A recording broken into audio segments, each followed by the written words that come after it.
السلام علیکم ورحمۃ اللہ وبرکاتہ۔ نحمد و نصلی علی رسول الکریم، اما بعد فاعوذ باللہ من الشیطان الرجیم، بسم اللہ الرحمن الرحیم، رب اشرح لی صدری ویسر لی امری واحلل عقدۃ من لسانی یفقہوا قولی۔ 18 پارہ آیت بسم اللہ الرحمن الرحیم، قد افلح المؤمنون الذین هم فی صلاتہم خاشعون والذین هم عن اللغو معرضون والذین هم للزکاة فاعلون والذین هم لفروجهم حافظون الا او ما ملکت ایمانهم الا علی ازواجهم او ما ملکت ایمانهم فانہم غیر ملومین۔ اس آیت میں اللہ تعالیٰ فرماتے ہیں کہ کامیاب ہو گئے مومن لوگ۔ ایمان والوں کے لیے کون سی کامیابی ہے؟ جنت کی کامیابی۔ ان کا آخری ٹھکانہ، ان کی ہمیشہ کی زندگی بہت مزے میں ہوگی۔ نبی صلی اللہ علیہ وسلم نے فرمایا، اللہ تبارک و تعالیٰ نے جنت کو پیدا کیا، تعمیر کا انداز یہ تھا کہ ایک اینٹ سونے کی تھی، ایک اینٹ چاندی کی تھی اور گارا کستوری کا تھا۔ پھر اللہ تعالیٰ نے اسے کہا کلام کر، یعنی بات کر، تو اس نے کہا قد افلح المؤمنون، یعنی کامیاب ہو گئے مومن۔ فرشتوں نے کہا اے جنت تیرے لیے خوشخبری ہو، تو بادشاہوں کا ٹھکانہ ہے۔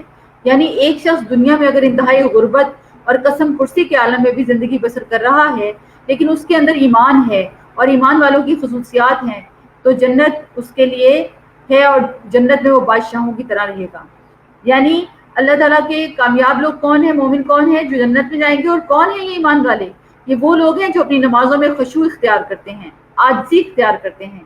خشوع ایسی کیفیت کا نام ہے کہ انسان کے دل کے اندر عاجزی اور انکساری کا احساس ہو کہ میں اپنے رب کے سامنے کھڑا ہوں، اور اس وجہ سے اس کے سارے اعضاء بھی پرسکون ہوں، یعنی اندر بھی سکون ہو اور باہر بھی سکون ہو۔ خشوع میں عام طور پر یہ سمجھا جاتا ہے کہ شاید بہت روتے ہوئے نماز پڑھنا خشوع ہے۔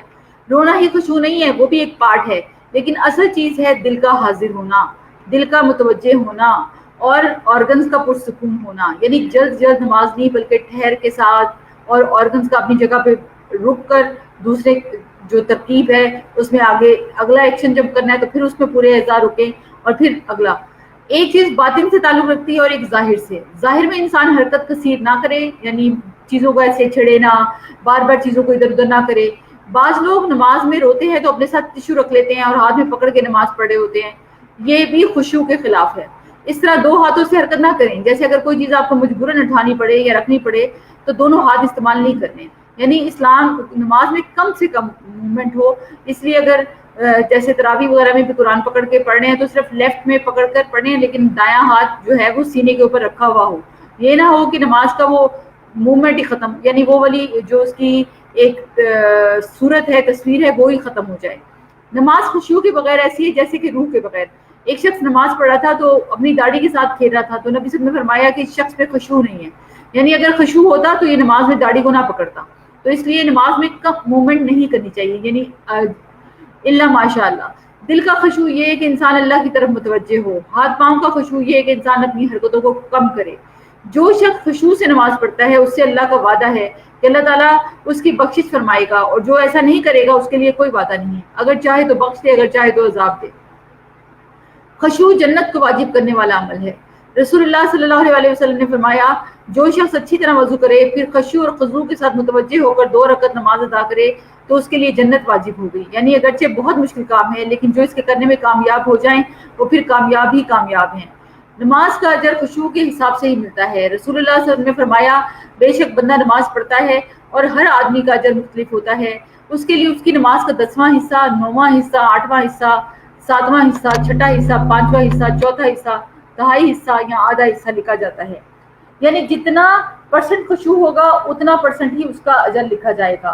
اور نبی صلی اللہ علیہ وسلم نے یہ بھی فرمایا اس امت سے سب سے پہلے خشوع اٹھا لیا جائے گا حتیٰ کہ ان میں تمہیں ایک بھی خشوع والا آدمی نظر نہ آئے گا۔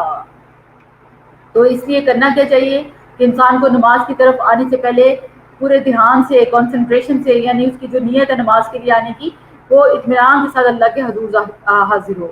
نماز کے دوران بھی بار بار اپنے آپ کو سکون کی طرف لانا ہے۔ جلدی نماز نہیں پڑھنی، جلدی کی نماز سکون کے بغیر نماز خشوع والی نماز نہیں ہے۔ اپنے نفس کو یاد دلاتے رہیں کہ بار بار کہ تم کس کے حضور کھڑے ہو۔ اور پھر اسی طرح جیسے سورہ فاتحہ پڑھتے ہوئے اللہ تعالیٰ کے جواب کو ذہن میں رکھنا ہے. جیسے الحمدللہ رب العالمین جب انسان کہتا ہے تو اللہ تعالیٰ ساتوں آسمانوں کے اوپر سے فرماتا ہے میرے بندے نے میری حمد بیان کی. لیکن اگر ہم تیزی سے جواب کا انتظار نہیں کرتے اور بس پڑھتے چلے جاتے ہیں تو یہ خشوع کے خلاف ہے.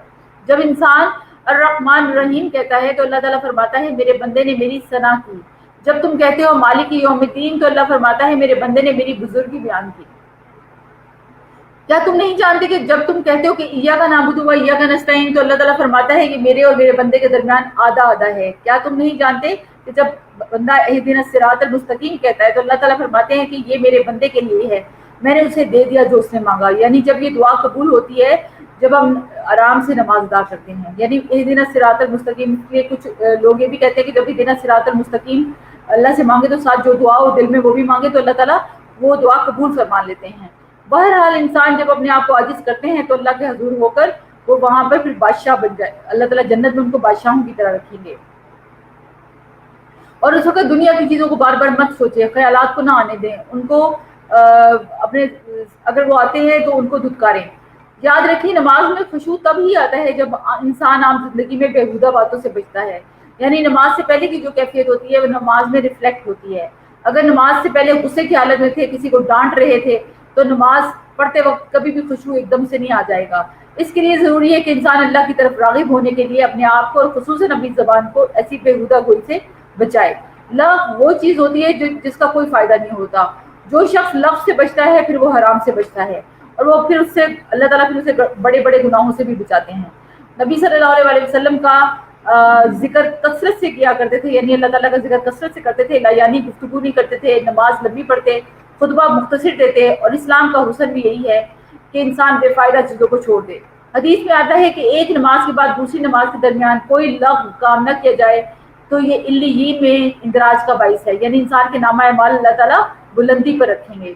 پھر ان کی اور صفت کیا ہے کہ یہ ایمان والے نمازوں میں خشوع کرتے ہیں. دوسرا اپنے مال کی زکات دیتے ہیں, اپنے نفس کا بھی تزکیہ کرتے ہیں. چوتھا امانت اور عہد و پیمان بار بار قرآن مجید میں ذکر آتا ہے. یعنی اتنی کمٹمنٹ والے ہوتے ہیں کہ ہر کام کو امانت اور عہد کی پاسداری کے ساتھ کرتے ہیں, چاہے وہ دنیا کا کام ہو چاہے دین کا کام ہو. ان کے کال اور فعل میں جو کمٹمنٹ والا رویہ ہوتا ہے, ان کا جو کسی کانٹریکٹ کے اوپر کوئی بات چیت ہوتی ہے تو اس کو پورا نبھاتے ہیں. جیسے آپ دیکھیں شوہر اور بیوی کا تعلق بھی اصل میں کانٹریکٹ ہے اور وہ اس میں ایک دوسرے کے حقوق کا پورا حق ادا کریں.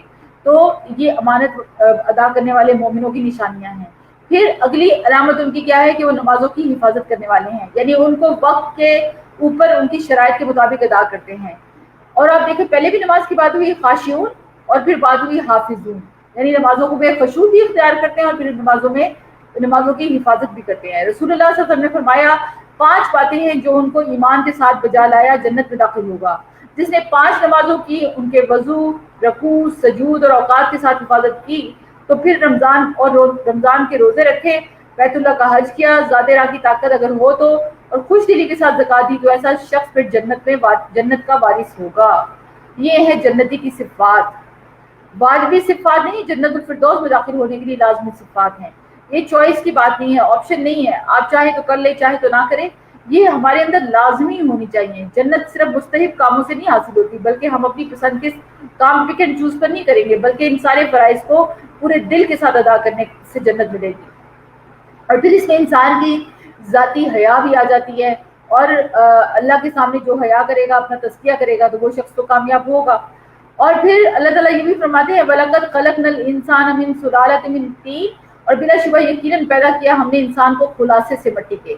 اور یہ جیسے ہم نے کل بھی بات کی تھی کہ اللہ تعالیٰ نے پوری اسٹیجز انسان کی پیدائش کی بتائی قرآن پاک میں, اور پھر پوری زمین کی جو مٹی ہے اس کا خلاصہ جو تھا اس سے حضرت آدم علیہ السلام کو پیدا کیا گیا, جن کی اولاد میں کالے گورے ہر رنگ و نسل کے لوگ آئے. اور پھر آدم علیہ السلام کی تخلیق کے بعد انسان کی تخلیق کا ذکر آیا کہ انسان کو بناتے وقت جو مراحل تھے, پہلے نطفہ تھا, پھر علقہ تھا, پھر مضغہ تھا, پھر ہڈیاں, اور پھر ہڈیوں پر گوشت چڑھا کر اللہ تعالیٰ نے اس کو دنیا میں پیدا کیا. پھر اس کے بعد موت زندگی کا اختتام نہیں بلکہ سفر ہے, اور مرنے کے بعد پھر اٹھنا ہے. اور ایک اور بات کہ اللہ تعالیٰ نے ہر چیز کو پانی سے پیدا کیا, اور پھر پانی جو ہے اللہ تعالیٰ نے سارا پانی ہی اللہ تعالیٰ اڑا دیں گے اور زمین کی گہرائیوں میں اتار دیں کہ کوئی وہاں سے حاصل ہی نہ کر سکے. تو پانی نہ ہوا تو زندگی نہ ہوگی. اللہ سبحانہ و تعالیٰ نے پانی کو ضرورت کے مطابق دنیا میں اتارا ہے. ہر سال جو بارش ہوتی ہے وہ ایک خاص مقدار میں ہوتی ہے اور نہ اس میں کمی ہوتی ہے نہ اضافہ. اگر زیادہ ہو جائے تو آبادیاں تباہ ہو کر رہ جائے، کم ہو جائے تو تباہی آ جائے، قحط پڑ جائے، فاقے آ جائے. اس لیے اللہ کی نعمت ہے کہ اللہ کی رحمت ہے کہ اس کی قدرت کی علامت ہے کہ اس نے پانی کو بھی اپنے کنٹرول میں رکھا ہوا ہے. آیت 20 میں زیتون کے درخت کی طرف اشارہ ہے جس کا تیل بہت فائدہ مند ہے اور کھانے والوں کو سالن کا کام بھی دیتا ہے. یعنی زیتون اور زیتون کا تیل دونوں ہی اگر اس تیل میں ڈپ کر کے کھائیں تو بالکل ایسے ہے جیسے آپ کوئی سالن کھائیں. اللہ تعالیٰ نے دوہرے فائدے ہمارے لیے رکھے ہیں. یہ جانور بھی اور چوپائے بھی کھانے پینے کے لیے بھی استعمال ہوتے ہیں، گوشت اور دودھ کے لیے بھی، اور اس کے اوپر سواری بھی کی جاتی ہے. آیت 24 کے مطابق جو لوگوں کا رویہ تھا رسول اللہ صلی اللہ علیہ وسلم کے بارے میں کہ وہ من گھڑت باتیں بناتے ہیں. یعنی آپ کو یہ الزام لگاتے تھے کہ وہ من گھڑت جو ہے وہ باتیں بنا کر کرتے ہیں اور ان کی یہ باتیں کانٹرڈکشنز ہیں. یعنی پہلے بتا رہے ہیں کہ وہ تو یہ یعنی من گھڑت باتیں بناتے تھے رسول اللہ صلی اللہ علیہ وسلم پر اور خود ان کے بارے میں ایسی رائے قائم کرتے اور آپ کی باتوں میں کہتے کہ کانٹرڈکشنز ہیں اور اس طرح کی باتیں کرتے کہ نعوذ باللہ رسول اللہ صلی اللہ علیہ وسلم یہ خود گھڑ کر لے آتے ہیں، یہ اللہ کا کلام نہیں ہے. ایک دعا بھی قرآن پاک سکھاتا ہے کہ جب کہیں کسی سواری سے اترو، کسی شہر میں جاؤ تو اللہ سے دعا کرو ربی انزلنی منزلا مبارکا وانت خیر المنزلین.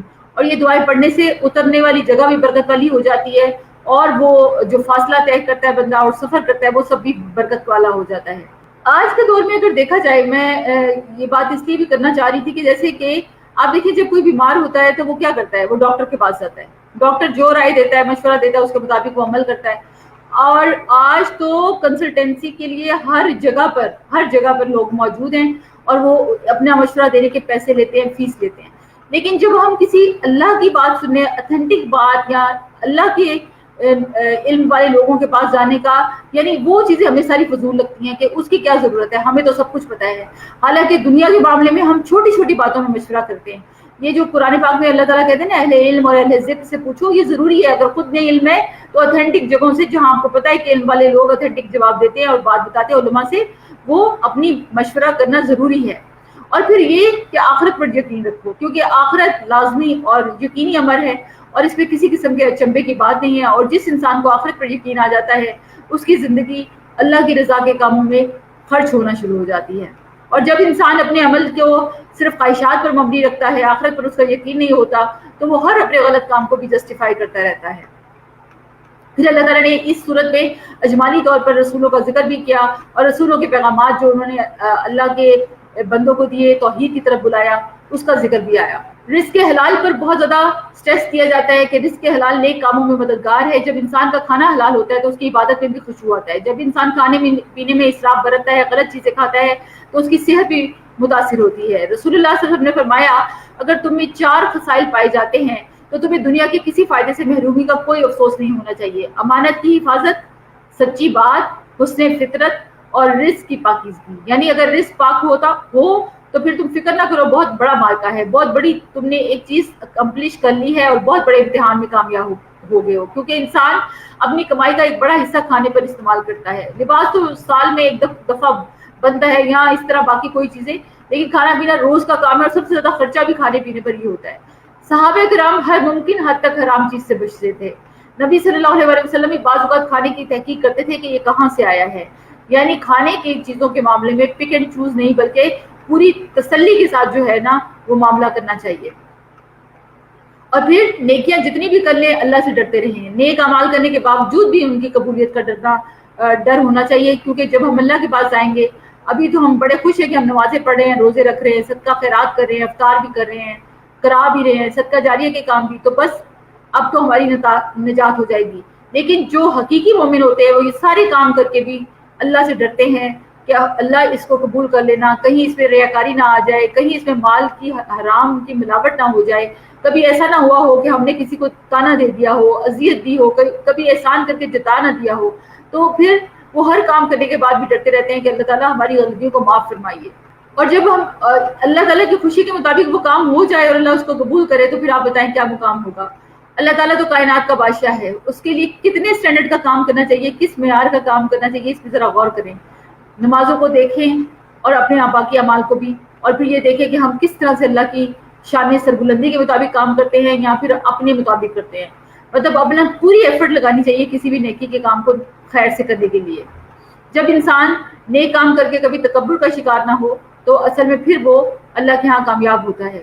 حضرت عائشہ رضی اللہ عنہ فرماتی ہے کہ میں نے رسول اللہ صلی اللہ علیہ وسلم سے جب یہ آیت سنی تو وہ کہنے لگی کہ میں نے کہا کہ یہ وہ لوگ ہیں جو شراب پیتے ہیں اور چوری کرتے ہیں، یعنی ان لوگوں کا ذکر تھا والذین یؤتون ما آتوا وقلوبهم وجلۃ انہم الی ربہم راجعون. تو آپ صلی اللہ علیہ وسلم نے فرمایا اے صدیق کی بیٹی نہیں، بلکہ اس سے مراد وہ لوگ ہیں جو روزے رکھتے ہیں، نماز پڑھتے ہیں، صدقہ دیتے ہیں اور اس بات سے ڈرتے ہیں کہ کہیں ایسا نہ ہو کہ اس سے قبول نہ کیا جائے. یہی لوگ ہیں جو نیکیوں میں جلدی کرتے ہیں، کیونکہ وہ کیے ہوئے کو کافی نہیں سمجھتے، اتراتے نہیں، فخر نہیں کرتے، ان کو کوئی چیز انف نہیں لگتی تو پھر وہ اور کوشش کرتے رہتے ہیں.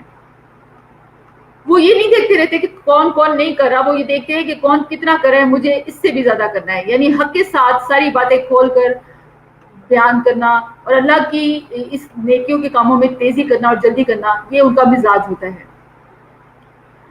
ہمارا نامہ اعمال تیار ہو رہا ہے، لیکن اگر ہم اس کی طرف سے غفلت میں پڑے ہوئے ہیں تو پھر ہمیں اس کی کوئی پرواہ نہیں ہوتی. لیکن جب انسان کو یہ پتا ہوتا ہے کہ میرا نامہ اعمال ہر لمحہ لکھا جا رہا ہے تو پھر وہ ایک لمحے کے لیے بھی اس سے جو ہے وہ غافل نہیں ہو سکتا. آیات کو سن کر پورے کے پورے واپس چلے جانا یہ بھی انسان کے لیے بہت بڑا خسارہ ہے. اور یہ اصل میں آیات کو نہ سمجھنا جو ہے یہ اصل میں انسان کی بہت بڑی محرومی ہے. اہل عرب قرآن سنتے، پھر کعبے کے باہر بیٹھ کر اپنی مجلسیں اور ٹولیاں جماتے، پھر اس میں اکڑتے بگڑتے، قرآن پر تنقید کرتے، راتوں کو بیٹھ کر قصے کہانیاں بیان کرتے اور پھر قرآن کو چھوڑ کر چلے جاتے. یہ چیز ان کے لیے کتنی بڑی محرومی کا، حالانکہ رسول اللہ صلی اللہ علیہ وسلم اس وقت ان کے پاس موجود تھے. ابن عباس رضی اللہ عنہ کہتے ہیں کہ اس کا مطلب یہ ہے کہ وہ کیا محمد صلی اللہ علیہ وسلم کو پہچانتے نہیں؟ جب آپ چھوٹی عمر میں تھے اور جب بڑے ہوئے کیا وہ آپ کے حسب و نسب، آپ کی صداقت، آپ کی امانت اور دیانت اور آپ کے عہدوں کو نہیں جانتے تھے؟ جانتے تھے، ان کو پتا تھا. لیکن ساری زندگی انہوں نے ان کے درمیان گزاری تھی، ان کا اخلاق، ان کی امانت، ان کی صداقت سب کو پتا تھی. حقیقت یہ ہے کہ قرآن انسان کی ساری نفسیات کو، حالات کو، عادات کو، اس کی اچھائیوں، خوبیوں، خرابیوں سب کو واضح کر کے بیان کرتا ہے. ایک آئینے کی طرح ہے جس میں ہم اپنا آپ دیکھ سکتے ہیں اور دیکھتے رہنا چاہیے. قرآن سنتے ہوئے، قرآن پڑھتے ہوئے اپنے آپ کو سوچیں کہ ہم کیا کرتے ہیں، ہمارے معاملات کیا ہیں، ہم کون کون سی چیزوں پہ ٹک کریں گے، کون کون سی چیزیں کراس کریں گے، کون سی چیزیں اپنے اندر سے نکالنی ہے اور کون سی لانی ہے. اور ایک دعوت دین دینے والے شخص کے لیے جو خیال ہونا چاہیے یا سوچ اس کی ہو وہ صرف یہ کہ اس کا صلہ اس کو اس کا رب دے گا، کیونکہ وہی سب سے بہتر دینے والا ہے. اس کو لوگوں سے دین کی بدلے میں کسی قسم کی مال یا کسی قسم کے فائدے کی کوئی امید نہیں ہونی چاہیے، کیونکہ جو صلہ، جو بدلہ اللہ کی طرف سے انسان کو ملتا ہے وہی اصل میں بہترین ہے. فخراج ربی کا خیر وہوا خیر الرازقین. اور یہ ساری اللہ کی طاقت کی نشانیاں ہیں. انسان کے سامنے قدرت اللہ ہی کے پاس ہے اور ہر چیز کا مالک وہی ہے. اور جس شخص کو بھی یہ پتہ چلتا ہو کہ اللہ سبحانہ وتعالیٰ اتنا بڑا اور اتنا عظیم الخلاق ہے، اس نے ایک نہیں 7 آسمان بنائے ہیں، عرش عظیم بنایا ہے، پھر تمہیں اس سے ڈر نہیں لگتا بلکہ تمہیں پکڑ بھی سکتا ہے اور تمہیں اسی وقت ختم بھی کر سکتا ہے. لیکن انسان اللہ سے ڈرنے کی بجائے لوگوں سے ڈر رہا ہوتا ہے. اللہ کی خشیت دل میں ہر وقت رہنی چاہیے اور وہ خشیت انسان کے اوپر نظر نہیں آنی چاہیے، کیونکہ اللہ ہی ہے جو انسان کی حفاظت کرتا ہے. کوئی کسی کو اللہ سے چھڑا نہیں سکتا. کوئی اور اگر حفاظت کر رہا ہے تو اللہ تعالیٰ اسے پکڑنے کی پوری طاقت رکھتا ہے. گویا دوسرے لفظوں میں کائنات کا سارا انتظام جو ہے وہ اللہ کے پاس ہے. اور وہ آپ یہ بھی دیکھیں کہ وہ کتنے سکون سے چل رہا ہے. بذات خود اس بات کی دلیل ہے کہ اس کا کنٹرول ایک ہستی کے پاس ہے. کوئی بھی چیز اگر اس کو چلانے والے 2 لوگ ہوں تو اس میں فساد مچ جائے گا. تو اللہ واحد مطلق جو ہے وہ پوری کائنات کا چلانے والا ہے اور وہی ہر چیز پر پورا اختیار رکھتا ہے. کفار مکہ کے مسلسل انکار کی وجہ سے نبی صلی اللہ علیہ وسلم پریشانی لاحق ہو گئی تھی کہ کہیں ایسا نہ ہو جس طرح پچھلی قوموں پر عذاب آیا تھا اس قوم کو بھی اللہ عذاب نہ دے دے. تو نبی صلی اللہ علیہ وسلم اللہ تعالیٰ سے دعا کر رہے تھے کہ اگر آپ نے ان کے لیے عذاب کا فیصلہ کیا ہے تو مجھے ان میں شامل نہ کرنا. آیت 97 اور 98 کے مطابق اللہ تعالیٰ نبی صلی اللہ علیہ وسلم کو کہا جا رہا ہے کہ اس میں سبق ہے ہمارے لیے بھی، یعنی ان کو بتایا جا رہا ہے کہ یہ دعا کریں ربی اعوذ بک من ہمزات الشیاطین، یعنی یہ دعائیں ہمیں سکھائی گئی ہیں کہ شیطان کے وسوسوں سے اللہ ہمیں بچائے. قرطبی کہتے ہیں غضب کے وہ حملے، غصے کے وہ حملے جن پر انسان غصے کے وقت اپنے اوپر قابو نہیں رکھ سکتا، یہ ہمزات ہیں. کیونکہ شیطان جو ہے وہ انسان کو دیکھتا رہتا ہے کہ یہ کب کمزور پڑتا ہے. انسان کے اوپر جب اس کی خواہشات غالب آتی ہیں، کسی چیز کی محبت غالب آتی ہے تو کیا ہوتا ہے، وہ شخص غصے میں آپ میں سے باہر ہوتا ہے تو وہ وقت ہوتا ہے جب وہ شیطان اس پر حملہ کرتا ہے۔ رسول اللہ صلی اللہ علیہ وسلم نے فرمایا جب آدمی کو غصہ آ جائے تو وہ کہے اعوذ باللہ، اس سے اس کا غصہ ختم ہو جائے گا، اللہ کی پناہ میں چلا جائے گا۔ غصے کی حالت میں ایک غلط بات انسان کی آخرت کو برباد کر دیتی ہے۔ زمزم بن جوش کہتے ہیں کہ ایک مرتبہ مجھے ابو ہریرہ رضی اللہ عنہ نے فرمایا کہ اے یمامی، کسی آدمی کے متعلق یہ نہ کہنا کہ اللہ کی قسم اللہ تجھے ہرگز نہ بخشے گا، یا نہ کہنا اللہ تجھے جنت میں داخل نہ کرے گا۔ میں نے عرض کیا ہے ابو ہریرہ رضی اللہ عنہ، یہ تو ہم میں سے ہر شخص غصے کے وقت اپنے بھائی یا ساتھی سے کہہ دیتا ہے۔ کتنے لوگ ہیں جو غصے میں آ کر کہتے ہیں تم جہنمی ہو، نعوذ باللہ، تمہاری اولاد جہنمی ہے، فلاں جہنمی ہے، فلاں جہنمی ہے۔ یہ نہیں کہہ سکتے، اور یہ غصے کے وقت ہی انسان کے منہ سے نکلتا ہے۔ تو اس شخص نے کہا یہ تو ہم کہتے رہتے ہیں، جب غصہ آتا ہے تو ہم کہہ دیتے ہیں۔ انہوں نے فرمایا لیکن پھر تم کبھی نہ کہنا۔ میں نے نبی صلی اللہ علیہ وسلم کو فرماتے ہوئے سنا کہ بنی اسرائیل میں دو آدمی تھے، ان میں سے ایک بڑا عبادت گزار تھا اور دوسرا اپنی ذات پر بڑی زیادتی کرتا تھا، یعنی گناہ گار تھا، لیکن دونوں ایک دوسرے کے دوست تھے۔ عبادت گزار ہمیشہ دوسرے کو گناہ کرتے ہوئے دیکھتا تو بھائی سے کہتا کہ چھوڑو ان گناہوں کو، چھوڑ دو، تو یہ کہتا کہ میرا اور میرے رب کا معاملہ ہے، یہ مجھ پر چھوڑ دو کہ کیا تم مجھ پر نگران بھیجے گئے ہو، جیسے عام طور پر لوگ جواب دیتے ہیں۔ ایک دن اس نے اس کو گناہ کرتے ہوئے دیکھا، اس نے اس گناہ کو بہت کبیرہ گناہ سمجھا، بڑا عظیم سمجھا۔ عبادت گزار نے کہا تیری بربادی ہو، اسے چھوڑ دو۔ اس نے کہا میرے اور میرے رب کے معاملے کو چھوڑ دو، کیا تم مجھ پر نگران بھیجے گئے ہو؟ تو اس نے یہ کہہ دیا اللہ کی قسم اللہ تجھے کبھی نہ بخشے گا، یعنی تم جو یہ حرکتیں کر رہے ہو تو تمہاری بخشش نہیں ہوگی، یا یہ کہ اللہ تجھے کبھی جنت میں داخل نہیں کرے گا۔ ان دونوں جملوں میں سے کوئی کہا۔ پھر اللہ نے ان دونوں کے پاس ملک الموت کو بھیج دیا اور اس وقت ان دونوں کی روح قبض کر لی، دونوں کو مار دیا، دونوں رب کے سامنے حاضر ہوئے۔ اللہ نے گناہ گار سے فرمایا تم میرے رحم اور کرم کی وجہ سے جنت میں داخل ہو جا، اور دوسرا جو بڑا نیک تھا اس کو فرمایا کہ تو میرے فیصلوں کو جانتا تھا، کیا جو کچھ میرے ہاتھ میں ہے اس کا متنزل تو تھا، اسے جہنم میں ڈال دیا۔ آپ صلی اللہ علیہ وسلم نے فرمایا اس ذات کی قسم جس کے ہاتھ میں ابو القاسم کی جان ہے، قسم کھا کے آپ صلی اللہ علیہ وسلم نے یہ بات فرمائی، اس نے صرف ایک کلمہ ایسا بولا منہ سے غصے کی حالت میں، ایک بات ایسی نکالی جس نے اس کی دنیا اور آخرت دونوں کو خراب کر دیا۔ تو غصے میں بڑی سخت باتیں منہ سے نکل جاتی ہیں اور بعد میں انسان سوری کرتا رہتا ہے، اس لیے اللہ سے دعا کریں کہ اللہ غصے کے وقت ہمیں ہماری شر سے بچا لے اور ہم کوئی ایسی بات نہ کر دیں۔ پھر یہ آخری جو آیات ہے 99 سے جو شروع ہوتی ہیں، یہ موت کے وقت انسان کی حسرت کی بات ہوتی ہے، کیونکہ جب انسان کی موت کا وقت آتا ہے تو اس موت کے بعد وہ عالم برزخ میں چلا جاتا ہے، اور برزخ کا مطلب ہے ایک پردہ، آڑ، حجاب، دنیا اور آخرت کے بیچ میں ایک پردہ، یعنی مرنے کے بعد انسان کے اور دنیا کے بیچ میں اور اس کے بیچ میں ایک پردہ آ جائے گا، وہ واپس نہیں آ سکتا، کوئی کام نیکی کا دوبارہ نہیں کر سکتا۔ اور یہ بھی کہا جاتا ہے کہ یہ نفخہ اولا میں گھبراہٹ کا عالم ہے، پہلا سور پھونکا جائے گا تو انسان انصاف سارے رشتے کٹ جائیں گے اور وہ اجنبی ہو جائے گا۔ سور پھونکنے والا فرشتہ جو ہے وہ جب سے پیدا ہوا ہے اس نے اپنا منہ سے سور لگا رکھا ہے، پیشانی جھکا رکھی ہے، کان متوجہ ہیں کہ کب اس کو حکم ملے گا کہ وہ سور پھونکے۔ تو جب صحابہ نے یہ سنا تو بہت گھبرا گئے، تو آپ نے فرمایا کہ کہو حسبنا اللہ و نعم الوکیل، اللہ توکلنا۔ ایسے گھبراہٹ کے عالم میں، ایسے مشکل وقت میں صرف اللہ ہی کی مدد کافی ہے۔ رسول اللہ صلی اللہ علیہ وسلم نے فرمایا سور پھونکنے والے فرشتے کو جب سے یہ ذمہ داری دی گئی ہے وہ تب سے تیار حالت میں اپنی آنکھیں عرش پر لگائے ہوئے ہے، یعنی تیار بیٹھا ہے، اس بات سے ڈرتے ہوئے کہ کہیں حکم ملنے سے پیشتر اس کی نگاہ ادھر ادھر نہ ہو جائے۔ وہ اپنی نگاہ میں نہیں جھپکاتا، وہ مسلسل عرش کی طرف دیکھ رہا ہے، گویا اس کی آنکھیں دو روشن ستارے ہیں، اور مسلسل انتظار میں کہ کب حکم ہو اور وہ کام تمام کر دے۔ تو اپنے نیک اعمال کی طرف دھیان دینے کی ضرورت ہے، جتنے اعمال نیک ہوں گے، جتنی نیکیاں ہوں گی وہی کامیابی کا ذریعہ بنے گی۔ جس کی ایک بھی نیکی زیادہ ہوگی وہ ہو سکتا ہے اس کی وجہ سے کامیاب ہو جائے، اور اگر وہ کم ہو گئی تو وہ اس کے لیے خسارے کا باعث بن جائے۔ اور جو لوگ نیکیوں کی طرف دھیان نہیں لگاتے وہ خسارے کی طرف لگ جاتے ہیں، یعنی جب آگ چہرے پہ پڑے گی تو جلد سکڑ جائے گی، جس طرح وہ بھنی ہوئی سری ہوگی اس کے دان نکل آتے ہیں، ایسے ہی جبڑے باہر نکل آئیں گے، سکڑ کے چہرہ بالکل ایسے ہو جائے گا جیسے بھنی ہوئی سری۔ اللہ اکبر۔ اللہ کی آیات پر جو لوگ ایمان نہیں لاتے، ان کے مطابق عمل نہیں کرتے، وہ انتہائی بدبخت ہوں گے، یعنی وہ ساری زندگی لذت اور خواہشات کے گزارتے ہیں، اور جب موت کا وقت آتا ہے تو ان کے لیے وہ وقت بہت مشکل ہو جاتا ہے، اور وہ کہتے ہیں کہ ہمیں کچھ وقت اور مل جائے اور ہم کوئی نیکیاں کر لیں۔ اب دیکھیں جب کوئی مر جاتا ہے تو سارے ہم رو رہے ہوتے ہیں، لیکن رونے والے جو ہوتے ہیں وہ یہ کہہ رہے ہوتے ہیں کہ ہمیں چھوڑ کے جا رہا ہے، جبکہ وہ جو جانے والا ہوتا ہے اگر وہ ایمان والا ہوتا ہے اور اچھے اعمال والا ہوتا ہے تو وہ کہتا ہے کہ فرشتوں سے جلدی کرو، میری روح کو جلدی میرے محبوب سے ملاؤ۔ اور اگر وہ گناہگار شخص ہوتا ہے تو وہ کہتا ہے کہ مجھے ایک لمحہ اور دے دو کہ میں کوئی نیکی کر لوں. تو موت کی دو حالتوں میں سے ایک حالت ہوگی. اللہ ہمیں اپنی رحمت کی حالت میں جو ہے وہ اللہ تعالیٰ ہمیں عطا کرے.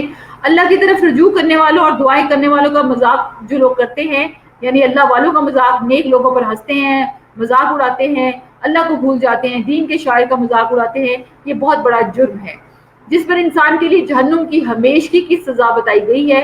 اس لیے اگر آپ خود دین پر نہیں چل رہے تو کبھی بھی شاعر دین کا مذاق نہ اڑائیں، کیونکہ جب لوگ داڑھی کا، پردے کا اور اس طرح کی باتوں کے مذاق، لطیفے اور یہ سب جنت اور جہنم کے اس طرح کی باتوں سے بچنا چاہیے، کیونکہ یہ بہت بڑا گناہ ہے. اب دیکھیں دنیا کی زندگی جو ہے وہ 60 یا 70 سال کی ہوگی، لیکن جب موت آئے گی تو انسان کہے گا میں دن یا دن کا کچھ حصہ رہا. اور آخرت کا ایک دن 50,000 سال کے برابر ہے، جب فیصلے کے بعد کی زندگی شروع ہوگی اور وہ کبھی ختم نہیں ہوگی. اللہ تعالیٰ نے اس سورت کے شروع میں مومنین کی فلاح کا ذکر کیا اور آخر میں کافروں کی فلاح نہ ہونے کا ذکر کیا. انہم لا یفلح الکافرون، اور یہیں پر یہ سورت پھر اختتام بھی ہوتی ہے. اگلی سورت ہے سورہ نور. اس سورت کے بارے میں حکم آیا کہ یہ اللہ نے فرض کیا، یعنی اس کو اللہ نے یعنی پورا قرآن نازل کیا ہے، لیکن یہاں خاص طور پر اس سورت کے نزول کی اہمیت کی وجہ بتائی گئی ہے، یعنی وفرضناہا، اور اس کو فرض کے درجے میں رکھا، یعنی اس میں جو احکامات نازل کیے ہیں ان احکامات پر عمل کرنا لازم ہے. آیت 2 کے مطابق ہمارا دین نسب کی بھی حفاظت کرتا ہے اور حیا کی بھی، اس لیے زنا کو حرام قرار دیا، کیونکہ اس سے انسانوں کے حسب و نسب خلط بلط ہو جاتے ہیں. نبی صلی اللہ علیہ وسلم نے فرمایا زانی جس وقت زنا کرتا ہے تو وہ مومن نہیں ہوتا، یعنی یہ ایسا گناہ ہے جس کی وجہ سے انسان کا ایمان رخصت ہو جاتا ہے، اور اگر اللہ نہ کرے اس حال میں کوئی مر جائے تو ایمان سے خالی اس دنیا سے گیا. اب ابن عباس رضی اللہ عنہ کہتے ہیں کہ زنا کرتے ہوئے زانی سے ایمان کا نور اٹھا لیا جاتا ہے. زنا کا انجام بہت برا ہے. رسول اللہ صلی اللہ علیہ وسلم نے فرمایا میرے پاس 2 آدمی آئے اور انہوں نے میرا بازو پکڑا اور مجھے ایک دشوار گزار پہاڑ کے پاس لے گئے، تو وہاں کچھ لوگ تھے جو بری طرح پھولے ہوئے تھے، ان سے بیت الخلاء کی طرف بو آ رہی تھی. میں نے پوچھا یہ کون ہے؟ انہوں نے کہا یہ زانی مرد اور زانی عورتیں ہیں، یعنی جو زنا کرے اور توبہ کیے بغیر مر جائے اس کا پھر آخرت میں یہ انجام ہے. اور پھر یہاں یہ بھی فرمایا کہ جب تم ان کو سزا دو تو پھر دین کے معاملے میں تمہارے اندر کوئی نرمی نہیں ہونی چاہیے، یعنی بعض اوقات نرمی اور محبت سے انسان سمجھتا ہے اور بعض اوقات ڈسپلن کو کرنے کے لیے سختی بھی کرنی پڑتی ہے، اس لیے جہاں پر حد نافذ کرنے کا وقت آ جائے تو وہاں حد نافذ کرنی چاہیے.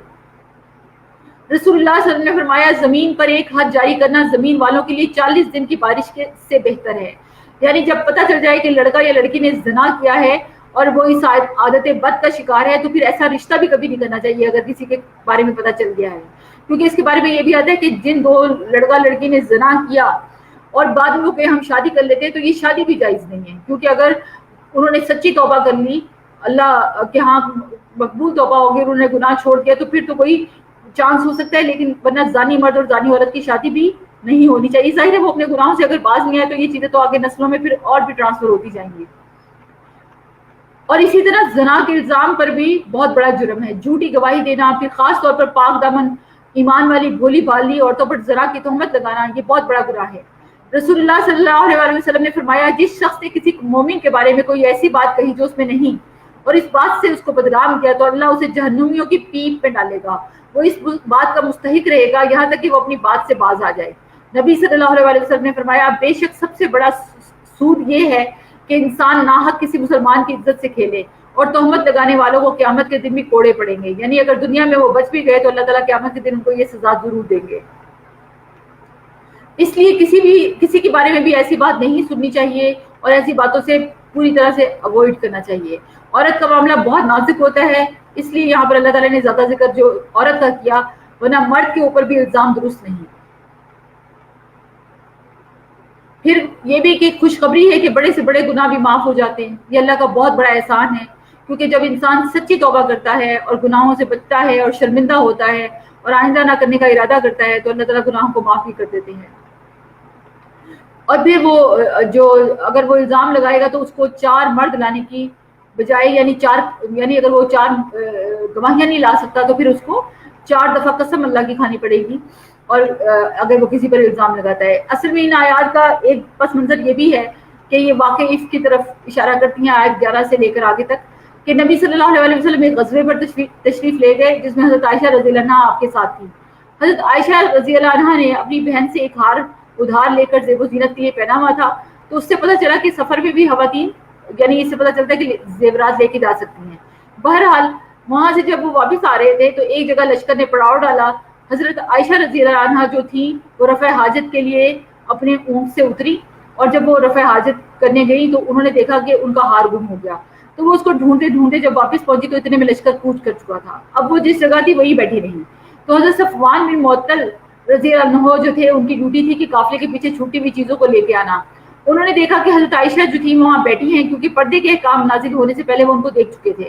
تو انہوں نے انا للہ و انا الیہ راجعون پڑھا, اپنا اونٹ پاس کھڑا کیا اور اس پر ان کو سوار کیا, اور اس کے بعد راستہ بھر ان سے کوئی بات نہ کی. لیکن جب یہ مدینہ میں ان کو لے کر آئے تو منافقین کے سردار عبداللہ بن ابی نے حضرت عائشہ رضی اللہ عنہ پر زنا کا الزام لگا دیا کہ یہ جان بوجھ کر پیچھے رہی ہیں, ان کے اس شخص کے ساتھ نعوذ باللہ غلط تعلقات تھے اور یہ زنا کر کے واپس لوٹی ہیں, صحیح سلامت نہیں آئی. یہ کوئی چھوٹی بات نہیں تھی, بہت بڑی بات تھی. بہرحال یہ بات اس نے اپنے سرکل میں کہی, وہاں سے آگے پھیلتی چلی گئی اور ہر شخص پریشان تھا.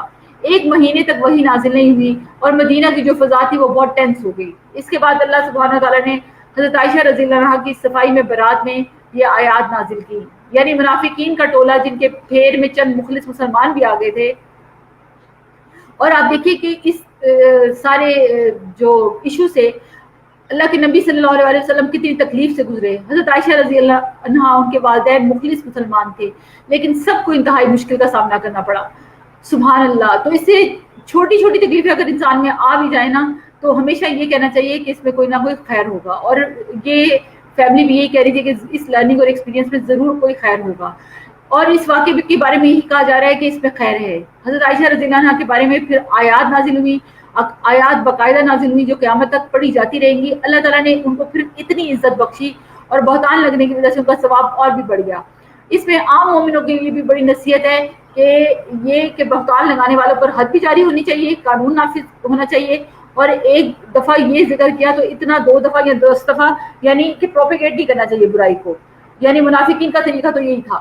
قرآن کہتے ہیں لا یشعرون لا یفقہون, یعنی ان کو شعور ہی نہیں تھا, ان کو سمجھ ہی نہیں تھی. اگر انسان کے اندر سمجھ ہو تو اس کو اشارہ ہی کافی ہوتا ہے, لیکن دوسرے کی پٹائی ہو رہی ہے تو اپنے بارے میں ڈرتا ہے کہ مجھ سے ایسی غلطی نہ ہو, میری اس طرح کی پکڑ ہو جائے. تو دوسروں سے بھی عبرت حاصل کرنا آنی چاہیے اور کبھی گناہوں کو حقیر نہ جانے. ابن سیرین کہتے ہیں اللہ کی قسم جو گناہ مجھ سے ہو گئے میں ان پر نہیں روتا, بلکہ میں ان گناہوں پر روتا ہوں جنہیں میں نے حقیر جانا, جبکہ وہ اللہ کے ہاں انتہائی سنگین تھے. یعنی میں نے ان کو سنجیدہ لیا ہی نہیں اور معافی مانگی نہیں. نبی صلی اللہ علیہ وسلم کی بیوی کے بارے میں انہوں نے اچھی گواہی کیوں نہ دی؟ یعنی اب اللہ کے نبی صلی اللہ علیہ وسلم کی بیوی پر انہوں نے اتنا برا الزام لگایا تھا, اور پھر اللہ تعالیٰ نے اس کو انتہائی ناپسند بھی کیا اور اللہ تعالیٰ نے پھر برات بھی نازل کی. اللہ سبحانہ و تعالیٰ فحش کلامی سے, بے حیائی سے, جسموں کو ننگا کرنے سے, ان کی تشہیر کرنے سے, ان سب چیزوں سے نفرت کرتے ہیں. رسول اللہ صلی اللہ علیہ وسلم نے فرمایا اللہ بے حیائی پسند نہیں کرتا, بے حیا سے اور بے حیائی کی تلاش کرنے والے سے بغض رکھتا ہے, اور قیامت اس وقت تک قائم نہ ہوگی جب تک ہر طرف فحش اور با تکلف فحش گوئی عام نہ ہو جائے. استغفر اللہ. اور اس لیے ایسی گالی گلوچ والی باتیں, ننگی گالیاں دینے سے یہ پرہیز کرنا چاہیے, کیونکہ یہ بھی فحش میں آتا ہے. رسول اللہ صلی اللہ علیہ وسلم نے فرمایا بے شک بے حیائی اور با تکلف فحش گوئی سے اسلام کا کوئی تعلق نہیں, اور اسلام کے اعتبار سے لوگوں میں سب سے اچھا شخص وہ ہے جس کا اخلاق عمدہ ہے. اپنی زبان کو کنٹرول رکھنا چاہیے, غصے میں بھی کبھی بےہودہ بات نہیں کرنی چاہیے. یہ بات بار بار کہی جا رہی ہے کہ نازک معاملات میں اللہ نے تمہیں سنبھالا ہے. اب جب یہ واقعہ بیان کیا گیا تو اس میں ایک شخص وہ بھی تھا مستہ بن اساسہ, اس کی ہیلپ حضرت ابو بکر کیا کرتے تھے, اور مستہ بن اساسہ رضی اللہ عنہ بھی اس الزام تراشی میں چونکہ ان کا بھی کچھ حصہ تھا تو حضرت ابو بکر نے یہ عہد کر دیا کہ وہ ان کی مدد نہیں کریں گے. تو اللہ تعالیٰ نے آیات نازل کر دی کہ نہیں, آپ اپنا احسان کرتے جائیں, آپ اپنی نیکی میں کمی نہ کریں. دیکھیں کتنا بڑا صبر ہے. یعنی ان کی بیٹی پہ الزام لگایا, لیکن اللہ نے کہا اس کو بھی معاف کر دو اور تم اپنی نیکی کو کرتے جاؤ. اور ایسا کرنے سے اللہ کے ہاں درجات اور مقام جو ہے وہ بہت بلند ہوتا ہے. دنیا میں تو ہم کہتے ہیں کہ دیکھو ہماری غیرت, لیکن اس سے کیا پتہ چلتا ہے کہ یہ غیرت کے سارے قصے بھی ڈرامے ہیں. اصل چیز کیا ہے؟ اللہ کی رضا. اگر انسان اللہ کے لیے عاجزی اختیار کرتا ہے تو وہ اس اکڑ بازی سے کامیاب نہیں ہوگا, بلکہ وہ عاجزی اختیار کرے گا تو اللہ کے ہاں کامیاب ہوگا. فضیل بن عیاض کہتے ہیں کہ جب کوئی شخص تم سے کسی اور کی شکایت کرے کہ فلاں نے میرے ساتھ یہ ظلم کیا تو اس سے کہو کہ اے میرے بھائی اسے معاف کر دو, کیونکہ معاف کرنا تقویٰ کے زیادہ قریب ہے. اگر وہ کہے کہ میرا دل تو معاف نہیں کر سکتا، میں تو بدلہ لوں گا جیسے اللہ نے مجھے حکم دیا، تو تم اس سے کہو کہ اگر تم صحیح طرح بدلہ لے سکتے ہو تو لے لو، ورنہ معافی کے دروازے کی طرف پلٹو، کیونکہ وہ بہت وسعت والا دروازہ ہے، اور جو معاف کر دے اور اصلاح کر دے تو اس کا اجر اللہ کے ذمہ ہے۔ معاف کرنے والا تو رات کو اپنے بستر پر آرام سے سو جاتا ہے، اور بدلہ لینے والا دن رات متفکر رہتا ہے، دن رات خون کھولتا رہتا ہے۔ حدیث میں آتا ہے کہ نبی صلی اللہ علیہ وسلم نے فرمایا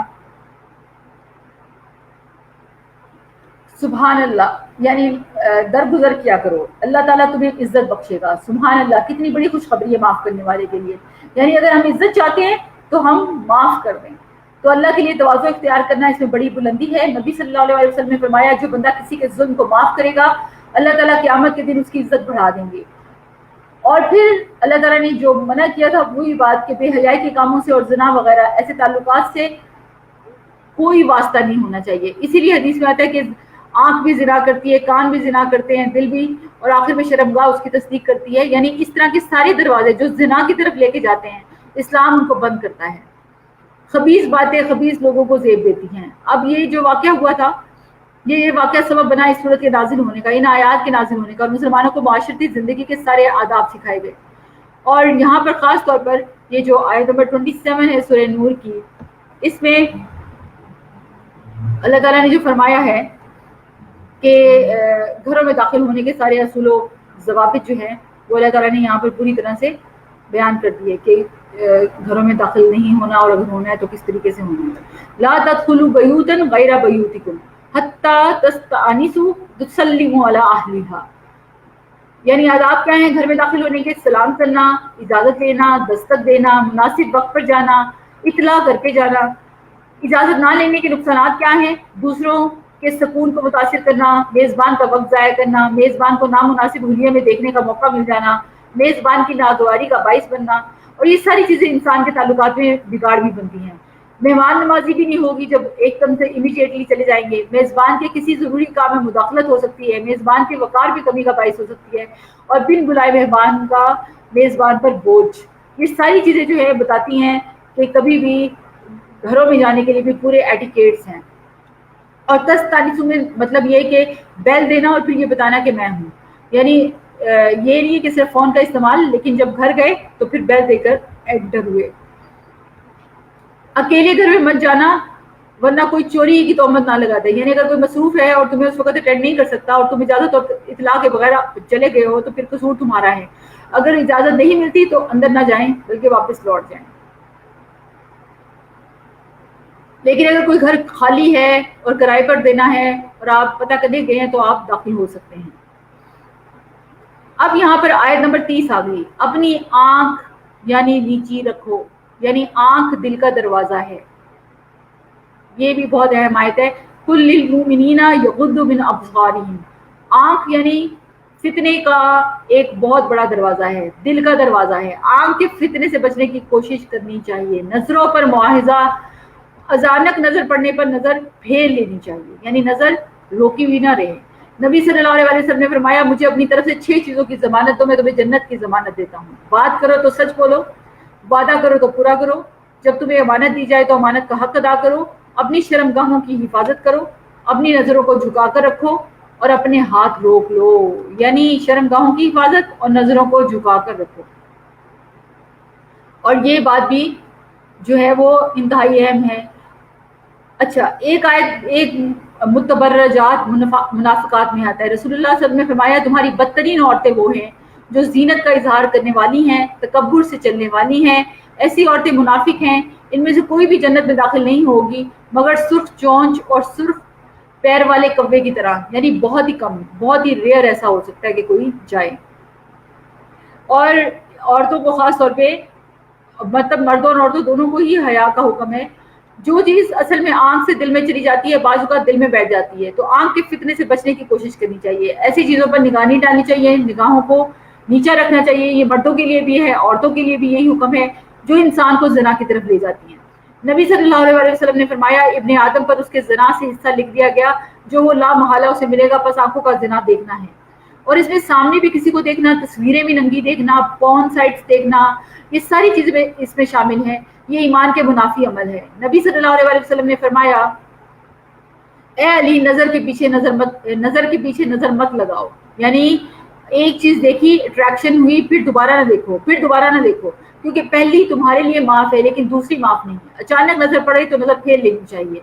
اور حدیث میں یہ بھی آتا ہے جو شخص 6 چیزوں کی ضمانت ہے جو میں نے ابھی حدیث بتائی تو اس میں ایک شرمگاہ اور نگاہ کی حفاظت ہے. آیت 31 میں خواتین کے لیے بھی وہی احکامات ہیں جو مردوں کے لیے، لیکن عورتوں کے لیے کچھ زیادہ ہے کہ وہ اپنی زینت کا اظہار نہ کریں. اصل میں زینت کیا ہوتی ہے؟ انسان کا میک اپ، خوبصورت کپڑے، جسم کے وہ حصے چھپانے کے لائق ہیں، گلا وغیرہ، ان چیزوں کو غیر مردوں کے سامنے ظاہر نہیں کرنا. مگر جواز خود ظاہر ہو جائے، مثلا کسی نے ہاتھ بڑھایا کوئی چیز اٹھانے کے لیے، تھوڑے سے بازو سے کپڑا ہٹ گیا، کوئی انگوٹھی پہنی ہوئی نظر آ جائے تو کوئی بات نہیں.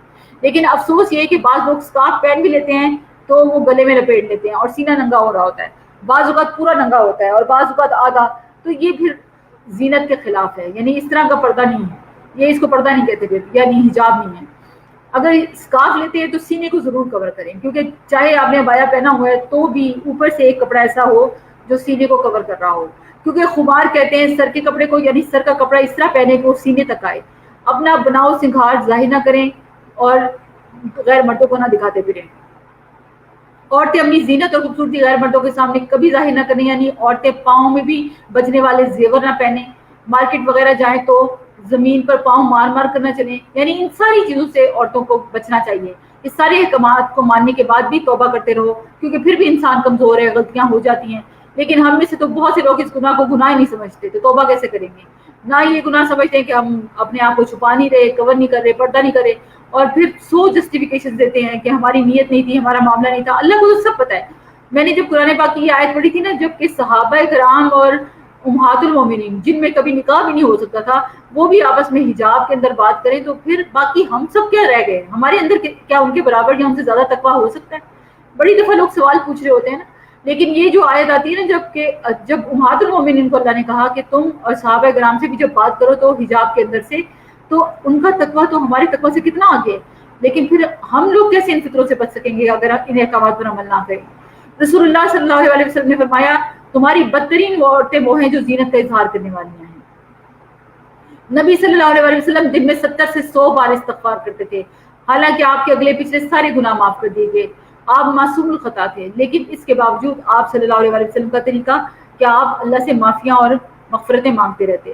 آیت 32 میں جو حکم ملا ہے وہ کیا ہے؟ وَأَنكِحُوا الْأَيَامَ، اور نکاح کر دو بے نکاحوں کا، یعنی جن کے نکاح نہیں نہ ہوئے ان کا نکاح کر دو.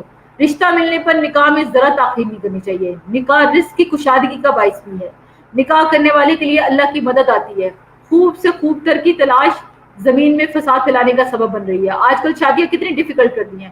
آپ دیکھیں زنا آسان ہو گیا ہے، ہر چیز زنا کے لیے آسان کر دی گئی، لیکن شادی سب سے زیادہ مشکل کر دی گئی. اور یہ چیزیں نبی صلی اللہ علیہ وسلم نے فرمایا کہ 3 چیزوں میں تاخیر نہ کرو. نماز میں جب اس کا وقت ہو جائے، جنازہ جب کوئی مر جائے تو اس کی جنازہ لے جانے میں دیر نہ کرو، اور مجرد کے نکاح میں جب اس کا ہم پلہ رشتہ مل جائے، یعنی چاہے وہ بیوہ ہو یا سنگل، یعنی سنگل جو بھی خاتون ہے اس کی رخصتی میں دیر مت کرو. یہ اللہ کے نبی کا حکم ہے، حدیث ہے. اور ہم ان چیزوں کی کوئی پرواہ نہیں ہے، بلکہ آج کل تو سننے میں یہ آتا ہے کہ میرا بیٹا تو ابھی شادی نہیں کرتا، وہ کہتا ہے وہ اتنے سالوں بعد کرے گا. بیٹی کہتی ہے میں تو شادی کرنا ہی نہیں چاہتی. یہ اللہ سے ڈرنے کی ہمیں ضرورت ہے. اگر بچے ایسے کر رہے ہیں تو اس میں ضرور ہمارا کوئی رول ہے. بچوں کی نفسیاتی کاؤنسلنگ کروائیں اور ان کو ایسے لوگوں کے ساتھ بٹھائیں جہاں سے ان کی سوچ بدلے، کیونکہ یہ چیز انسان کے لیے انتہائی خسارہ اور نقصان ہے. کیونکہ اللہ تعالیٰ کے نبی صلی اللہ علیہ وسلم اور پھر اللہ تعالیٰ کا خود بھی حکم، اس لیے جو بھی سنگل ہے ان کے نکاح کر دو تاکہ زنا کی طرف نہ جائیں. نبی صلی اللہ علیہ وسلم کا یہ جو حکم حضرت علی کے ذریعے سے ہمیں ملتا ہے. اور اسی طرح سے یہ ساری چیزیں جو ہیں، یعنی نکاح کی کشادگی کا باعث کرنا چاہیے. بچوں کے حالات زیادہ اچھے نہ بھی ہو تو نکاح کر دیں، کیونکہ اصل میں گھر بننے سے برکت آتی ہے، اور دونوں کو جب نکاح ہو جائے گا تو اللہ تعالیٰ دونوں کا رزق دے گا اور ان کے بچوں کا بھی دے گا. اس لیے ہم سب کو سوچنا چاہیے کہ بچے جب جوان ہو جائیں تو ان کی شادی کی فکر کریں، بلا وجہ چھوٹی چھوٹی باتوں کا بہانہ بنا کر شادیوں کو دیر نہ کریں. انشاءاللہ وقت کے ساتھ ساتھ سارے کام ہوتے جاتے ہیں اور نکاح ان چیزوں میں حائل نہیں ہوتا. یعنی یہ بہت امپورٹنٹ ہے کہ بچے بچیاں جو ہیں اتنا اچھا پڑھنے لکھنے کے باوجود بھی آج کل کیا ہے کہ شادی ہو ہی نہیں رہی. اور کیوں؟ کہ کرائٹیریا مشکل بنائے ہوئے ہیں اور ہمیں پروڈکٹیو لائف نہیں لگ رہی. ہم تھوڑے سالوں کے بعد کیریئر بنا لیں، پہلے یہ کر لیں. حالانکہ سارے کام ساتھ ہو سکتے ہیں، اس میں کوئی ایسی بات نہیں ہے. تو شادی کے نکاح کے انسٹیٹیوشن کو جو ہے وہ آسان کرنا چاہیے. یہ نہیں کہنا چاہیے کہ چونکہ ہماری شادی نہیں ہوتی اس لیے ہم زنا کر سکتے ہیں. یہ بھی لوگ کہہ رہے ہوتے ہیں، کوئی جواز نہیں اس کا. زمانے جاہلیت میں بھی لوگ لونڈیوں کے ساتھ پروسٹیٹیوشن کرتے تھے اور اسی طرح کی جسٹیفیکیشن اس دور میں بھی موجود تھی. اس لیے اللہ سے ہمیشہ ڈر کر تقوی اختیار کر کے عمل کرنا چاہیے اور خود بھی اچھا سوچیں اور بچوں کی بھی تربیت میں سب چیزیں پازیٹیو بنائیں. آیت 35 کے مطابق یہ آیت نور بھی کہلاتی ہے. بہت ہی خوبصورت آیت ہے اور اسی سے اس سورت کا نام سورہ نور بھی ہے. اس میں اللہ یعنی اللہ کی جو ذات ہے بذات خود نور ہے, اس کا حجاب نور ہے. اگر وہ اپنے حجاب کو ہٹا دے تو اس کا چہرہ مبارک کے انوار و جلال حد نگاہ تک ساری مخلوق کو جلا کر رکھتے. اس کے نور سے عرش, کرسی, سورج, چاند اور جنت منور ہیں. اس طرح مانوی نور کا منبع بھی اللہ ہی ہے, یعنی اس کی کتاب نور ہے, اس کی شریعت نور ہے, ایمان نور ہے, ہدایت نور ہے, مومن بندوں کے دلوں میں اللہ کی معرفت نور ہے اور اللہ کا دیا ہوا یہ نور اس کی ہدایت کا نور ہے. اگر اللہ کا نور نہ ہو تو گمراہیوں کا گھٹا ٹوپ اندھیرا چھا جائے اور ہر مقام جو ہے وہ جہاں پر اللہ کا نور ہے یعنی وہ اندھیروں سے نکال دیتا ہے. اس کے نور کی مثال اللہ نے یہاں بیان کی ہے کہ وہ نور جس کی طرف اللہ رہنمائی کرتا ہے وہ اہل ایمان کے دلوں میں ایمان اور قرآن کا نور ہے. اور یہ نور کیسا ہے؟ ایک تاک کی طرح جس میں چراغ ہے, کیونکہ تاک چراغ کی روشنی کو جمع کر دیتا ہے. جب ایک بند جگہ پر چراغ جلاتے ہیں تو روشنی کی کنسنٹریشن ہو جاتی ہے, اس کو بھی بکھرنے نہیں دیتا. چراغ شیشے کے فانوس میں رکھا ہوا ہے اور وہ فانوس اپنی صفائی اور خوبصورتی کی وجہ سے یوں لگتا ہے جیسے چمکتا ہوا ستارہ, یعنی وہ موتی کی مانند چمکتا ہے. یعنی وہ چراغ جو چمکدار فانوس کے اندر ہے زیتون کے تیل سے روشن کیا جاتا ہے, جس کا شعلہ سب سے زیادہ روشن ہوتا ہے اور وہ مشرقی جانب نہیں اور نہ مغربی, یعنی اس پر سورج کی پوری روشنی پڑتی ہے. ایسی جگہ کا زیتون, اور یہ کہتے ہیں کہ ملک شام یا فلسطین کے زیتون ایسا ہوتا ہے جسے صبح اور شام سورج کی روشنی حاصل ہوتی رہتی ہے. تو روشنی پر روشنی, نور پر نور, یعنی آپ کی روشنی اور زیتون کے تیل کی روشنی. تو یہ مثال جو اللہ تعالیٰ نے بیان کی ہے یہ دراصل مومن کے حالات کی مثال ہے کہ مومن کا دل جو ہے اللہ کے نور سے منور ہے اور اللہ تعالیٰ نے اسے فطرت پر پیدا کیا ہے. تو سب سے پہلا فطرت کا نور ہے, پھر وہ زیتون کے ساتھ تیل کی طرح پاک ہے, فطرت سلیم ہے. پھر جب اس پر ایمان آیا تو اس کے دل کو اس نے اور روشن کر دیا, جیسے آگ چراغ کی بتی کو روشن کر دیتی ہے, اس طرح ایمان سے اس کے اندر سے شیطان کی ڈالی ہوئی نجاست بھی نکل گئی. پھر اس کے بعد جب وہ قرآن کا علم اور نور حاصل کرتا ہے تو یہ سارے نور اکٹھے ہو کر انسان کو ہدایت کی طرف رہنمائی دیتے ہیں. اور اللہ تعالیٰ جس کے لیے نور نہ رکھے پھر اس کے لیے کوئی نور نہیں. آپ دیکھیں نگاہ کو نیچا رکھنے کے بعد اللہ نے آیت نور کا ذکر کیا, کیونکہ انسان جب حرام سے بچتا ہے تو پھر اس کو اللہ تعالیٰ اپنا نور عطا کرتا ہے, ایمان کی لذت اور حلاوت نصیب کرتا ہے. آیت 36 میں یعنی مومن وہ ہے جس کا دل مسجد میں لگتا ہے جہاں نیکی اور خیر اور اللہ کا ذکر ہوتا ہے, یعنی اس طرح کی مجلسوں میں لگتا ہے. رسول اللہ صلی اللہ علیہ وسلم نے فرمایا کہ اپنی نمازوں کو کچھ حصہ اپنے گھروں میں بھی ادا کرو اور ان کو قبرستان نہ بناؤ. اور وہ گھر جس میں قرآن کی تلاوت کی جاتی ہے وہ اہل آسمان پر ایسے نظر آتے ہیں جیسے زمین والوں کو ستارے. تو مردوں کے لیے مساجد ہیں, عورتوں کے لیے ان کے گھر ہیں جن کو انہیں قرآن کی تلاوت سے, دین کی مجلسوں سے روشن کرنا چاہیے. اس لیے ان میں سے ہر ایک کے دل کے اندر یہ خواہش ہونی چاہیے کہ میں اپنے گھر میں کوئی حلقہ کروں, کوئی رمضان کا قرآن پڑھاؤں, کوئی قرآن سیکھوں یا سکھاؤں. یعنی اپنے گھروں کو بھی ان چیزوں کے لیے استعمال کرنا چاہیے. گھر بھی مسجد بن جاتے ہیں. کوئی تجوید کا کورس کر لے, کوئی تفسیر کا کر لے. جب یہ دورہ قرآن ختم ہوگا تو میں کوئی آن لائن 1 گھنٹے کی یا 2 گھنٹے کی یا ہفتے میں 2 کلاسیں ضرور اٹینڈ کروں گی تاکہ میں قرآن کو کچھ نہ کچھ سیکھتی جاؤں. رمضان کے آخری عشرے میں جو پڑھنا سیکھنا شروع کیا چاہا اور پھر اس کے بعد قرآن کو مکمل کرنے کا شوق دل میں پیدا ہو جائے. تو یہ ٹارگیٹ جو ہیں یہ سارے انسان پھر ساتھ کے ساتھ بناتا جاتا ہے. اور اسی طرح سے آپ دیکھیے کہ جتنا جتنا ایمان بڑھتا جاتا ہے اتنا اتنا اللہ کا نور بھی بڑھتا جاتا ہے. آیت 37 میں اللہ تعالیٰ نے مومن عورتیں جو ہیں گھر کے کام کاج, اپنی ذمہ داریاں اور سارے کام کرنے کے ساتھ ساتھ اللہ کا ذکر کریں. اور گھر کے کام اور ہر کام کے ساتھ جب وہ کام کرتی ہیں تو ان کے یہ کام جو ہوتے ہیں وہ برکت کا ذریعہ بن جاتے ہیں. یعنی کافر اپنی دنیا کی زندگی میں اتنا خوش ہے, شراب کی طرح ہے اس کی, اور کافر کی خوشیاں یہ ہوتی ہیں کہ وہ سارا کچھ دنیا کے گولز بناتا ہے. وٹ نیکسٹ, اب یہ لے لیا, اب کیا لینا ہے اور مٹیریل کیا پانا ہے. اس کی زندگی کی ساری کوششیں صرف دنیا کے لیے ہوتی ہیں, لیکن مومن کی زندگی آخرت کے لیے ہوتی ہے تو اس کی دنیا بھی کامیاب ہو جاتی ہے. کافر میں نہ فطرت سلیم ہوتی ہے, نہ عمل ہوتا ہے, نہ ایمان ہوتا ہے, نہ علم ہوتا ہے, نہ عمل صالح ہوتا ہے. تو پھر اللہ تعالیٰ اس کو یہ روشنی کبھی عطا نہیں کرتے. اور پھر اللہ یہ بھی فرما دیا کہ تم دیکھتے نہیں ہو کہ آسمان اور زمین میں جو کچھ ہے, فضا میں جو بھی کچھ ہے, سب کا سب اللہ کی تسبیح بیان کر رہا ہے. تو اسے یہ بھی پتہ چلتا ہے کہ ہم سب کے لیے بھی حکم یہ ہے کہ ان ساری کائنات کی نشانیوں کو دیکھ کر ہم بھی اللہ کے ذکر اور اللہ کے شکر میں لگ جائیں. اور اللہ اور رسول کی اطاعت لازم و ملزوم ہے. اگر ہم مفلحون اور فائزون بننا چاہتے ہیں تو شرط کیا ہے؟ اللہ اور رسول کی بات پر لبیک کہنا. اس سے پتہ چلتا ہے کہ کامیاب وہی لوگ ہوں گے جو قرآن و سنت کے مطابق زندگی گزاریں گے، جو اللہ اور رسول دونوں کی بات کو مانیں گے، جن کے لیے اللہ کی اہمیت کے ساتھ ساتھ رسول کی اہمیت بھی، رسول کی اطاعت بھی اسی طرح امپورٹنٹ ہوگی۔ اور پھر گھروں میں داخل ہونے کے بارے میں جو کمروں میں حکم ہے کہ چھوٹے بچے بھی اجازت لے کر کمرے میں جائیں، خاص طور پہ پیرنٹس کے بیڈ روم میں جو ان کے سونے کے ٹائمنگز ہوتے ہیں، صبح، دوپہر اور رات کا، کلولا کا ٹائم اور رات کا ٹائم، ان تینوں وقتوں میں بچوں کو چاہیے کہ وہ دروازوں پر ناک کر کے کمرے میں داخل ہوں۔ یعنی یہ وہ اللہ فرماتے ہیں کہ یہ کپڑوں کو اتارنے کا وقت ہوتا ہے، یعنی عشاء کی نماز کے بعد، تو اس لیے یہ ایتھکس بھی بچوں کو سکھانے چاہیے کہ وہ کمرے میں آئیں تو پہلے وہ ناک کر کے آئیں۔ اور یہ سارا کچھ قرآن جو ہے وہ یہ ایک لائف، پرائیویسی، انٹیمیسی، شوہر اور بیوی کے ریلیشن شپس، یعنی ان سب کی پوری طرح سے پروٹیکشن بھی کرتا ہے، اور باقی بچوں کی اور تربیت کرنے کے لیے یہ ساری انسٹرکشنز بھی قرآن میں دیتا ہے۔ اور کئی دفعہ تو کئی مائیں تو یہ بھی کرتی ہیں کہ وہ بچوں کو ساتھ لے کے خود واش روم میں گھس جاتی ہیں اور خود جا کے وہاں نہاتی ہیں بچے کو سامنے بٹھا کے، یہ کبھی نہیں کرنا چاہیے، اس طرح کی حرکتیں نہیں کرنی چاہیے۔ اور پھر اس کے بعد آیت 60 میں کہ دو شرائط ہیں، یعنی بوڑھی ہو چکی ہو لیکن شادی کی کوئی امید نہ ہو، یعنی ایسی عورتیں جو ہیں جو جن پہ اب شادی نہیں ہو سکتی یا ان کے لیے کوئی اٹریکشن نہیں ہے، تو پھر وہ اپنی چادر جو ہے وہ ذرا، یعنی اس کا پردہ جو ہے وہ ہلکا ہو جائے گا، یعنی وہ اس کا پردہ اس طرح نہیں ہوگا جیسے کسی جوان لڑکی کا۔ اور اسی طرح سے مومنوں کے آپس کے تعلقات کے بارے میں بھی بتایا جا رہا ہے کہ وہ ایک دوسرے کے لیے وسیع دل کے مالک ہوتے ہیں، ایک دوسرے کو کھانے پر ویلکم کرتے ہیں، کھانے والا بھی کسی قسم کی جھجک اور آر محسوس نہیں کرتا، جو کچھ ہوتا ہے اس کو حاضر کر دیتا ہے۔ اس لیے بہترین اسلام یہ بھی ہے کہ دوسروں کو کھانا کھلایا جائے۔ اور رشتہ دار وغیرہ جو ہوتے ہیں ان کے لیے ذرا سا کم زیادہ سہولت ہے، اگر کوئی خالہ ماموں کے گھر گیا تو وہ خود بھی فریج کھول کے کوئی کھا سکتا ہے، اس میں اسلام نے پوری اجازت دی ہے۔ اور پھر ایک اور اصول جو 62 آیت سے ملتا ہے وہ ٹیم ورک کا ہے، یعنی جو مل کر کام کرتے ہیں اس میں اپنی مرضی نہیں چلانی، اور لیڈرشپ کے ساتھ اور آپس کے ایک دوسرے کے ساتھ تعلقات کو بہتر کر کے جو ہے اور اچھے طریقے سے جو ہے وہ کام کیا جائے۔ اور پھر پکارنے کا، یعنی ایک دوسرے کو پکارنے کا بھی ادب ہے۔ اللہ تعالیٰ ان لوگوں کو جانتا ہے جو تم میں سے چپکے سے کھسک جاتے ہیں، یعنی کام کے بیچ میں یا مجلس سے، منافقین ایسے کرتے تھے۔ ذرا یہ بھی دیکھیں کہ کہیں ہم بھی کوئی کام آئے تو کہیں نکلنے کی کوشش تو نہیں کرتے، اللہ کے کاموں میں آگے بڑھنے کی کوشش کرنی چاہیے۔ اور یہ سارے ڈسپلن جو ہیں سورہ نور میں اللہ تعالیٰ نے بتائے۔ اب ہے سورہ فرقان، یعنی جدا کرنے والا، حق اور باطل کا فرق کر دینے والا۔ اس سے یہ پتہ چلتا ہے یہ قرآن سارے جہان والوں کے لیے ہے تاکہ وہ برے انجام سے بچیں، یعنی اس کی تقدیر مقرر ہے، تقدیر پہلے سے لکھی جا چکی ہے۔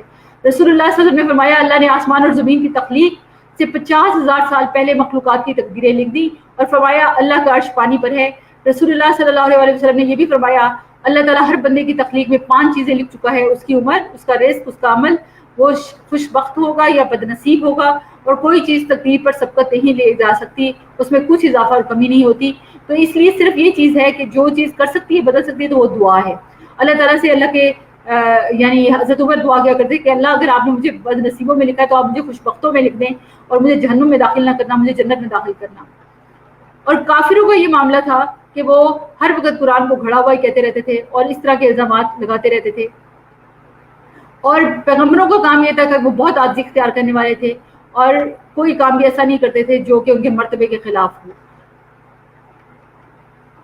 تو آج کا ٹیک ہوم میسج کیا ہوا؟ نماز کی روح خشوع ہے، خشوع جنت کو واجب کرنے والا عمل ہے۔ خشوع جتنا زیادہ ہوگا، لغویات سے جتنا بچیں گے، اتنا ہی اللہ کے ہاں کامیاب لوگ ہوں گے، قد افلح المؤمنون ہو جائیں گے۔ گناہ چھوٹے ہیں لیکن ان کے بارے میں بھی محتاط رہنا ہے، انسان نیک کام کر کے تکبر نہ کرے۔ قیامت کے دن ہمارے اعمال بھی بولیں گے، امانت اور عہد کی پاسداری کرنی ہے، اور نماز کا اجر خشوع کے مطابق ملے گا۔ کامیابی پانے والے وہ ہیں جو اللہ سے ڈرتے ہیں۔ زبان کی احتیاط بہت ضروری ہے، انسان ایک کلمہ ایسا نہ نکالے جس سے وہ جہنم کی گہرائیوں میں گر جائے۔ عاجزی کی وجہ سے انسان کی شان اور مرتبہ کم نہیں ہوتا۔ رزق حلال کمانا بھی عبادت ہے۔ ہمارا دین ہمارے حسب و نسب کی حفاظت کرتا ہے، اس لیے زنا کو حرام کیا۔ اللہ تعالی ہم سب کو بے حیائی سے بچائیں۔ سبحانک اللہم و بحمدک، اشہد ان لا الہ الا انت، استغفرک و اتوب الیک۔ سبحان اللہ و بحمدہ عدد خلقہ و رضا نفسہ و زینت عرشہ و مداد کلماتہ۔ اللہم صلی علی محمد و علی آل محمد کما صلیت علی ابراہیم و علی آل ابراہیم انک حمید مجید۔ اللہم بارک علی محمد و علی آل محمد کما بارکت علی ابراہیم و علی آل ابراہیم انک حمید مجید۔ یا حی یا قیوم برحمتک استغیث، یا حی یا قیوم برحمتک استغیث۔ یا اللہ ہمارے گناہوں کو معاف کر دے، ہماری خطاؤں سے درگزر کا معاملہ کر دے. یا اللہ جو بھی ہم نے کوئی غلط بات کوئی بری بات منہ سے نکالی ہے یا اللہ اس سب کو یا اللہ ہمارے نام اعمال سے اریز کر دے اور ہماری ساری برائیوں کو اچھائیوں میں بدل دے. یا اللہ ہماری مشکلوں کو آسانیوں میں بدل دے. یا اللہ ہم تیرے بندے ہیں، گناہ گار ہیں، خطا کار ہیں، ہماری ساری غلطیوں اور کوتاہیوں سے یا اللہ درگزر کا معاملہ کر دے اور ہمیں کامیاب لوگوں میں شامل کر دے. یا اللہ تو ہم سے راضی ہو جا اور ہماری دعاؤں کو قبول و منظور فرما لے. یا اللہ ہم سے راضی ہو جا، ہماری مشکلوں کو آسان کر دے، ہم سب کی مغفرت فرما دے. یا اللہ ہم سب کو ہدایت دے دے، ہمارے بچوں کو دین کے لیے چن لے، ہمارے گھروں میں سکون کر دے، شوہروں اور بیویوں کے دلوں میں ایک دوسرے کی محبت ڈال دے. یا اللہ والدین کے لیے صدقہ جاریہ بنا دے. یا اللہ امت مسلمہ کا سچا امتی بنا دے. آمین ثم آمین. ربنا تقبل منا وانک انت السمیع العلیم وتب علینا انک انت التواب الرحیم. وصلی اللہ تعالی علی خیر خلقہ محمد وعلی آلہ وصحبہ بیتہ اجمعین برحمتک یا ارحم الراحمین. السلام علیکم ورحمۃ اللہ وبرکاتہ.